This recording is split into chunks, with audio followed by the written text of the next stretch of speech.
from Wingate University and WUTV. This is Wingate Today. Hello and welcome to Wingate Today. I'm Jeff Atkinson. We begin today with a time-honored favorite. For decades, friends and neighbors in the area have rung in the holiday season with the Union County Christmas Parade, a 61-year tradition. It kicked off on the first Sunday in December. A bit unusual. Traditionally, it's the Sunday before Thanksgiving, but bad weather forced them to change the date.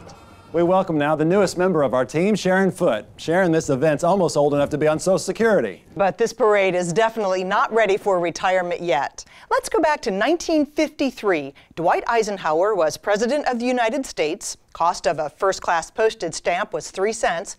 Jonas Salk announced he had developed a vaccine for polio. And also in 1953, the town of Monroe held its first Christmas parade. 61 years later, the Union County Christmas Parade has developed into a holiday tradition, as beloved as hanging stockings for Santa and singing Christmas carols. Hundreds of people lined the parade route on December 7th, which continued for 28 blocks through historic downtown Monroe. Tiny tots to experienced parade goers enjoyed watching the more than 160 entries. The parade isn't just holiday fun. It's a fundraiser for the Alliance for Children.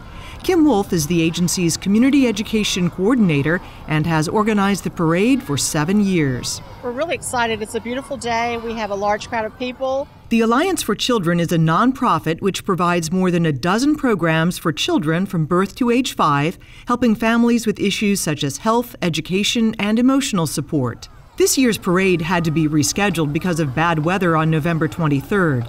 The new date turned out to be a bit windy, but otherwise sunny and pleasant. The parade featured floats, 9 marching bands, horses, dogs, motorcycles, civic and youth organizations, cheerleaders, the parade princess, pageant queens, and more, with cash prizes at stake. Sheila Crunkleton served as one of the judges. It's a tough decision. We have some great entries. Everybody really puts their heart and soul into it, and to have to pick one is very, very difficult. The Best Overall Entry Award went to Union Academy Lower School. Best Marching Band was Porter Ridge High School Band of Pirates. The judges picked Pack 55 as the best Scout entry, and the best Christian entry went to Antioch Baptist Church. But everyone's favorite is probably this guy. Santa Claus made a special trip from the North Pole to join in the Union County Christmas Parade.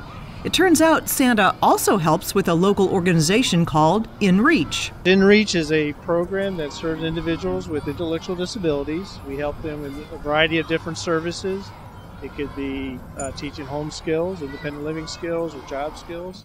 Much has changed since that very first Union County Christmas Parade 61 years ago. But the smiles on the kids' faces, the joy of giving, and the true meaning of the Christmas season, they've not changed. The parade gives us a chance to share those traditions and that joy. Thanks very much, Sharon. Nice to have you here. If you haven't had a chance to check out the Union County Christmas Parade, we have it here on WUTV, weeknights at 7:30 through January 1st, and available on the internet at youtube.com/Wingate University. Wingate cheerleaders helped spread some holiday cheer to patients and families at a local hospital. Members of the team were invited to participate in the Festival of Trees at Novant Health Presbyterian Medical Center in Matthews. Cheerleaders decorated a 7-foot Christmas tree, which is among 56 trees in the hospital lobby, in Wingate blue and gold. Team members say it's not only great advertising for the university, their tree, along with many others, provide a taste of home to all those who have to be in the hospital around the holidays. This is the 6th year of the Festival of Trees. Wingate was the only university represented. Another winter tradition, the Polar Plunge, happens on Reading Day, the day before final exams begin. This was staged in the pool at Helms Dormitory. It's an annual fundraiser. Students collect donations in the form of votes for a faculty or staff member to jump in. Chemistry professor Chris Dahm was one of those selected. Students also jumped in, of course. 150 participated. Air temperature at the time, 50 degrees. No telling how cold the water was. They dumped in 4 large coolers of ice to get it even colder. This year's Polar Plunge raised more than $525 for Turning Point, a domestic violence shelter in Monroe. Equally challenging is this next event. Check this out. It's called Walk a Mile in Her Shoes. About 100 students, all of them men, showed up to walk 1 mile around campus to signify their support against violence against women. Walkers are encouraged to don a pair of high heels and do the walk. That's right, in high heels. Yeah, it's just to make guys sort of go through a simulated version of the pain that women go through. Typically when guys think of domestic violence, they sort of brush it off. Whereas with this event, when you're actually forced to walk in a woman's shoes, it's something that a guy hasn't done before. So it's like, it's a slight version of pain, but it'll make guys think about it differently. Statistics tell us that 1 in 4 families in Union County is affected by domestic violence. What's the takeaway? That it won't be tolerated here at Wingate, or anywhere else for that matter, because after they leave here at Wingate, they go back and they start their own families and their own communities, and they hopefully will remember this walk, this 1 mile that they walked, to say, hey, we're not going to put up with this. The entire men's lacrosse team participated, one of many groups on campus. Walk a Mile in Her Shoes started in California in 2001. Organizers say it's worth noting that men can also be victims of domestic violence. The issue of domestic violence on college campuses has gotten the attention of the White House. In September, the Obama administration kicked off a public service announcement campaign called It's On Us. In the TV spots, It's On Us asks everyone, men and women, to make a personal commitment to get involved to stop sexual assault. Wingate University Television produced 2 videos using local people. It's on us to stop sexual assault. These men and women being assaulted are not just a statistic. College students are particularly vulnerable. We must ask ourselves, if not now, when? And if not me, who? This pledge puts it on us to make sure Wingate University is a place sexual assault does not happen, and survivors get the help they deserve. Because we are the Bulldogs. We are the Bulldogs. Because we are all the Bulldogs. And that is why it is on us to keep this pledge. Learn how and take the pledge on itsonus.org. The ad campaign is aimed at getting college students talking about the once taboo topic of sexual assault. An estimated 1 in 5 women has been sexually assaulted during her college years. Of those assaults, only 12% are reported. This next story falls under the heading of As Seen Through a Child's Eyes. Nearly 1,100 fifth graders from 10 area elementary schools visited the Wingate campus in early December for Future Bulldog Day, a one-day event that exposes students to opportunities available through higher education. The kids got to see what college is like, and you know, they say the darndest things. One said, "I love it here. There are so many courses and so many choices. I think it'd be hard to decide what classes to take." Another had a different take. 10-year-old Tyler said, "Did you know, this is a fact, you can have unlimited food in the cafeteria if you attend here?" After a tour and motivational talk, the fifth graders were treated to a pizza lunch, and later the women's basketball game. Teachers think it'll ignite an interest in college. You have to think about what you want to do next. So I think it plants that seed, and I think they will hear us saying that a lot from here to the end of the year. Remember when we went to Wingate and the gentleman was talking about, think about where you want to go next. And in our class and in our school, we always tell them, you know, begin with the end in mind. So this really reinforces that for them. This is the 3rd year for Future Bulldog Day. Another way of reaching out to the community, it started with a simple phone call. A nonprofit legal agency needed help getting the word out about who they are. Kristen Johnson joins us now. Kristen, this sounds like a win-win. Jeff, this is a perfect opportunity for a worthy group and Wingate students to work together. The nonprofit NC Legal Aid contacted Wingate professor Dr. Keith Cannon at the end of this past summer asking for public relations help. Dr. Cannon answered the call by involving his entire communications class. In an ever-increasing competitive job market, junior Brooke Griffin and senior Brittany Tutterow know it's crucial to stand out. That's why they and their professor see the opportunity to add real-world experience to a resume while still in college as a must-have. In public relations and real life, organizations want someone for whom there's not a big learning curve. Communications professor Dr. Keith Cannon says the department places a premium on opportunities for active learning, and he was excited to involve his entire class when he learned the organization, NC Legal Aid of North Carolina's Concord office, needed some PR help. NC Legal Aid is a nonprofit law firm that provides free legal services to low-income people in civil matters. That includes such things as landlord-tenant disputes, getting Medicare benefits, foreclosure matters, and helping receive protection orders in domestic violence cases. The Concord office services 3 counties, Cabarrus, Stanley, and Union. Many of our clients just the simple fact that they have had someone who will listen to them and be on their side is so meaningful to them because they don't have anyone else to turn to. Because our office is located in Concord, it's a bit of a challenge for us to represent clients in Union County.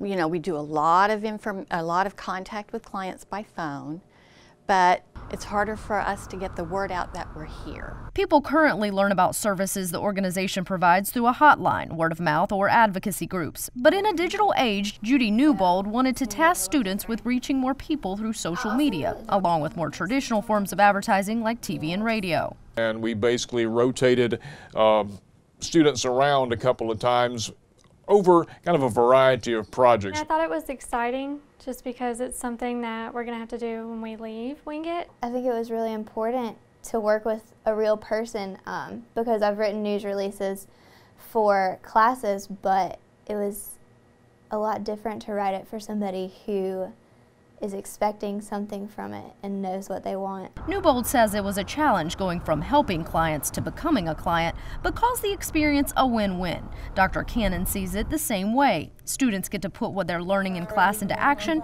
and give back to the community at the same time. Both NC Legal Aid and Dr. Cannon say they hope to continue a partnership in the future that could come in the form of an internship so as to keep up the social media campaigns started by this past class. Jeff? Thanks, Kristen. So, how well can you spell? Can you spell onomatopoeia?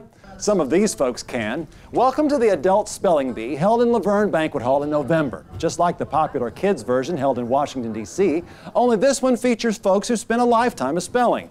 And instead of individuals, they compete as teams in 3. A lot easier that way. EPHEMERAL.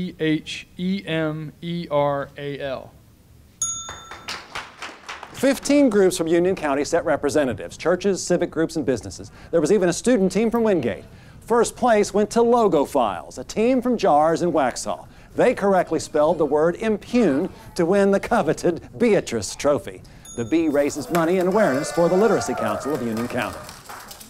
Time for sports, time for our annual countdown. Ryan Brown is here, and it's been another successful fall sports season. To say the least, Jeff. Wingate back in first in the South Atlantic Conference Excellence Cup standings after the fall semester. It's been well documented that the Bulldogs have won 8 in a row. On top of that, the Bulldogs number 6 in the country in the Directors Cup standings, which is a school record. We'll take a look back at the top 5 moments here of the fall semester.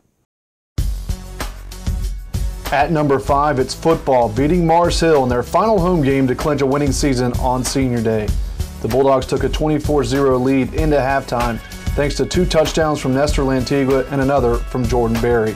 The Bulldogs defense held the Lions to just 42% passing on the afternoon as Wingate won the game 24-7.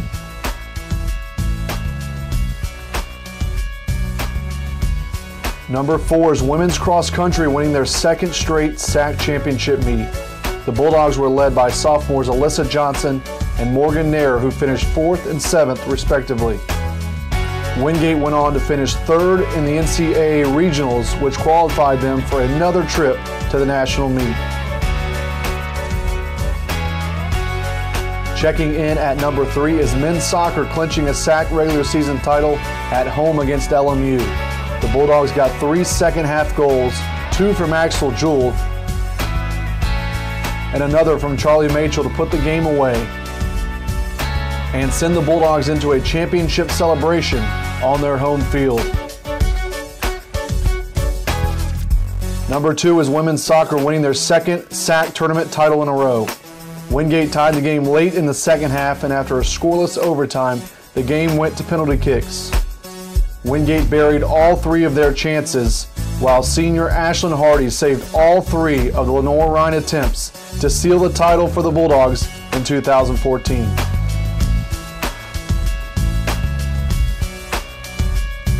And our number 1 moment of the fall is volleyball winning the region title for the 3rd year in a row. Wingate won the first set, but Armstrong battled back to force a 5th and final set. Wingate would pull away in the 5th, winning 15-11 to win the region championship and head back to the Elite 8 for the 4th time in school history.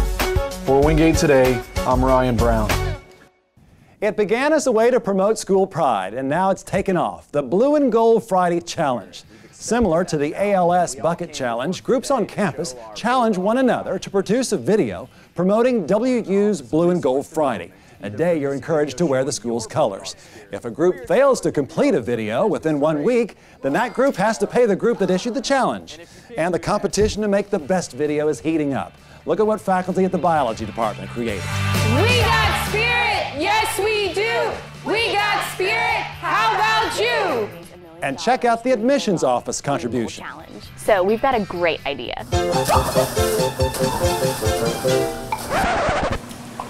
It's an all-male synchronized swimming team.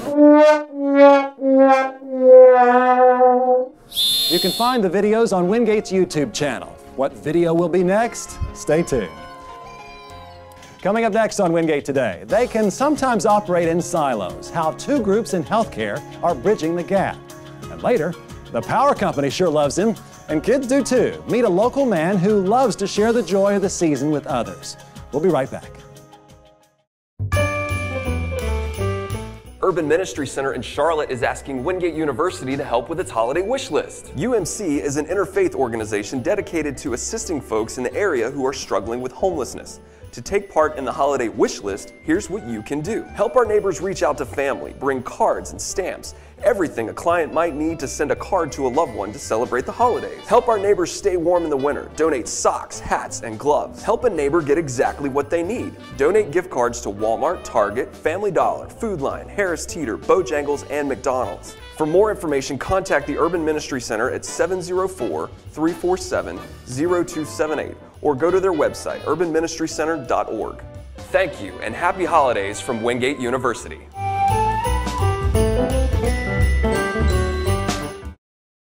When the town of Wingate closed Camden Road to traffic 2 years ago, there was only one thing left to do: name it. The Wingate Town Council took care of that in November. By unanimous decision, commissioners named the new pedestrian walkway where Camden Road was McGee Promenade, after Wingate University's longtime president, Jerry McGee. He helped push for the road closing. The promenade runs through the heart of campus, and since its arrival, it's been used for street fairs, carnivals, and concerts.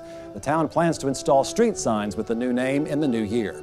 President McGee is featured on the cover of the latest Wingate Today magazine, which just came out, in an issue called Celebrating an Era. This was McGee's final homecoming as president. After 23 years, he'll be retiring in May. If you'd like to see an online version of the Wingate Today magazine, visit wingatealumni.org and look for the Communications tab on the left. Now our Alumni Spotlight. This is the 25th episode of Wingate Today. Over the last 2+ years, we've had a chance to catch up with alums making an impact all over the Carolinas and around the world. Wingate 1995 alum and contributing reporter Brian Stevenson takes a look back at the keys to what makes Wingate great. In the land of Carolina, in the sky so blue. It's not just the gate or the quad or the cannon statue that make Wingate so special. What makes Wingate special and great are its people. Over the past 25 episodes, I've had the pleasure of telling just a few of their stories. From here at home, former sheriff and state legislator Frank McGee spent over a quarter of a century protecting and working for the citizens of Union County and the entire state. Hopefully I've made, once again, North Carolina a little bit better place. Then there's Colonel Paul Little, who travels the world with our armed forces, reporting on the latest developments in the medical field to our men and women in uniform.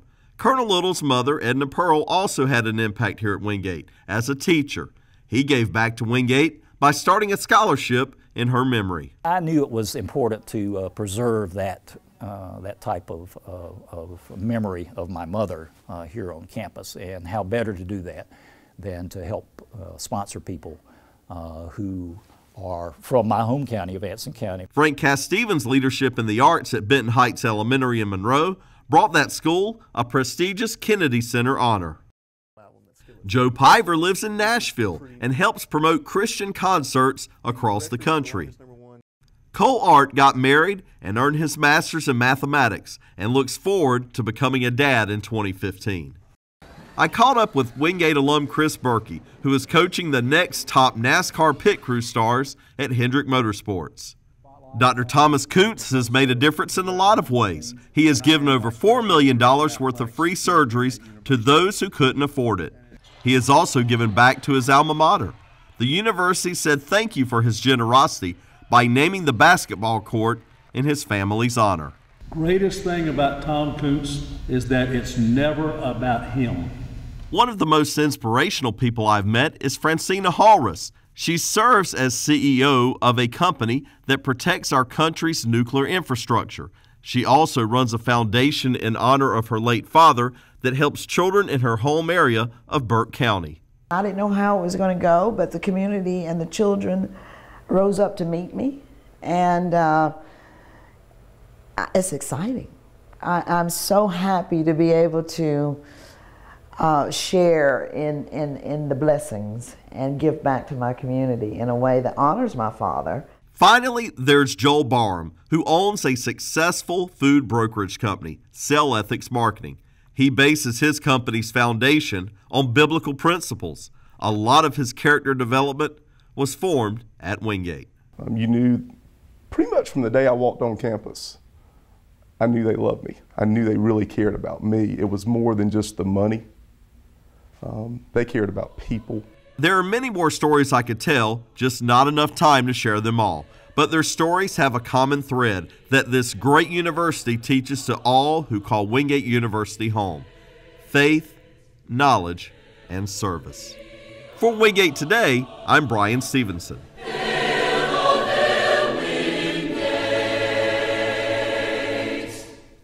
Here's an example of working together. In this case, it's students and faculty from different disciplines in a profession, like many, that can sometimes operate in silos. Dustin Etheridge joins us now. This sounds intriguing. That's right, Jeff. In December, students from both the nursing program and the Doctor of Physical Therapy program got together in one of the nursing labs in the Hayes building for what they're calling a joint simulation scenario. The result? Well, it's a new approach to some timeless disciplines that are sure to leave our students well prepared for their careers long after they leave Wingate. Keep pushing sometimes. In the back of your head, no matter what, you're still thinking, this is not a real person. And I'm thinking it's going to And it isn't. It's a very lifelike mannequin. Okay, 120 already. Real vital signs, real responses a patient would have. And her injuries are lifelike as well. We had a scenario of a burn patient who obviously had some pain issues, some respiratory issues. Simulation or Sim Lab director Becky Threed is guiding the students through this scenario, serving as a mouthpiece for a burn victim needing assistance from nurses and physical therapists. And for these students, it's a bit challenging. Whenever our instructor is talking, we always want to continue to look at her. So we kind of go around the world. We have to bring in culture and diversity because a lot of times you go to the hospital, you don't know what kind of patient you might have. The scenario begins with nurses entering the patient's room, conducting a series of tests and attending to her wounds. Then the physical therapists enter the room. Conversing with the nurses, they determine a plan of action that is ideal for the patient's level of comfort. An instructor then replaces the mannequin as the physical therapists attempt to get the patient mobile. Almost your textbook example, you want to know how their body's working, how their current situation is physiologically. So we had to kind of like figure out, where we stand and, how to communicate together and, in a sense, work together. And even with all the obvious medical instruction being dispensed here today, instructors insist that communication across the spectrum of healthcare is essential. Learning that in healthcare we are a team, and learning that from a student perspective will help build them build a better foundation for professionals as healthcare workers. That foundation is the reason behind all this cross-platform training. This exercise was not the first of its kind that took place this semester. Earlier this year, nursing students visited a physical therapy lab to learn the same techniques that PT students are putting into practice. Where the PT students sort of became the teachers for the nursing students, helping them with moving people, with mobility, with transferring patients. The nursing students bring an entirely different perspective to our clinical reasoning and to our clinical thinking. You'll have not only like your side of what you see, but their side and a better understanding of what is actually going on as opposed to just hearing or reading what they did in a chart. And while this may have been the first semester cross-discipline exercises like this have taken place, chances are it certainly won't be the last. Sort of the beginning of hopefully more disciplines working together and learning together. This sounds like such a great opportunity for students. Do they plan other events like this one? You know, Jeff, that is a real possibility. With success stories like this one going on, I'm sure we're going to see a lot more interdisciplinary studies going on next semester. Thanks very much. Wingate School of Pharmacy is reaching out to the community, profiling students in a segment called Pharmacy People. Evan Moffitt, a third-year student from Franklin, North Carolina, is first up. She's involved with the relief agency Christian Pharmacists Fellowship International and is interested in pursuing community pharmacy after graduation. 65 graduates in the School of Graduate Education in Ballantyne reached a milestone in their careers, receiving diplomas and recognized in a special ceremony in Charlotte in December. Members of the group were awarded the EDS in school leadership. EDS, which stands for Education Specialist, is an advanced terminal degree designed for people who want to go beyond the master's degree level, but may not want to pursue a degree at the doctoral level. Congratulations to them. Another group of students is making preparations to travel the world. The Office of International Programs hosted this workshop in December in the recital hall for students enrolled in the Winter National Program. Directors of the program went over health and safety issues to keep in mind when traveling internationally. 3 groups, 75 students, are participating in the study abroad program over the winter break, traveling to London, Ireland, and Spain. Before we wind down one year and gear up for a new one, let's look back at some of the highlights from 2014. This is the year in review.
Our thanks to Dustin Etheridge for putting that piece together. As 2014 drew to a close, the Wingate community gathered for the university's annual holiday dinner.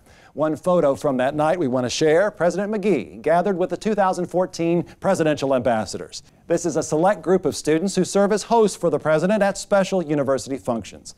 Many of them are graduating in May, and they say they will miss the job and, of course, miss Dr. McGee. Which brings us to the end of another Wingate Today. As we leave you, enjoy some of the sights and sounds of the season. This is a home we found in Marshville. Can you tell the owner loves putting up Christmas lights? How many, you ask? He says he lost count after about 10,000. Merry Christmas, everyone, and Happy New Year from all of us at Wingate University.